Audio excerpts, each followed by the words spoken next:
বাংলাদেশে বসবাসরত আত্মীয়স্বজন, বন্ধু-বান্ধব এবং আমিরাতে বসবাসরত প্রবাসী বাংলাদেশী ভাই ও বোনেরা আসসালামু আলাইকুম।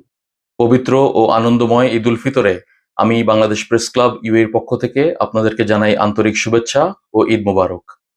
দীর্ঘ ১ মাস সিয়াম সাধনার পর এই ঈদ আমাদের জীবনে বয়ে আনে অনাবিল আনন্দ ও প্রশান্তি। এই ঈদ শুধু আনন্দ উদযাপনের দিন নয়, বরং আত্মশুদ্ধি ও ত্যাগের এক মহান শিক্ষা। চলুন এই ঈদে ভেদাভেদ, হিংসা-বিদ্বেষ ভুলে গিয়ে আমরা একে অপরের প্রতি ভালোবাসার হাত বাড়িয়ে দেই। প্রিয় প্রবাসী ভাই ও বোনেরা, আপনারা যারা হাজার মাইল দূরে থেকেও দেশের জন্য কাজ করে যাচ্ছেন, দেশের অর্থনীতিতে অবদান রাখছেন, আপনাদের প্রতি আমাদের গভীর শ্রদ্ধা ও ভালোবাসা। আপনারা প্রবাসে থেকেও দেশের মুখ উজ্জ্বল করে চলছেন। এই ঈদের দিনে চলুন আমরা সকলে মিলে একে অপরের সুখ-দুঃখ ভাগ করে নিই। প্রবাসে যারা আছেন তাদের পাশে দাঁড়াই, তাদের মনে আনন্দ জাগাই। আমরা সাংবাদিকরা আপনাদের কথা তুলে ধরতে সর্বদা সচেষ্ট।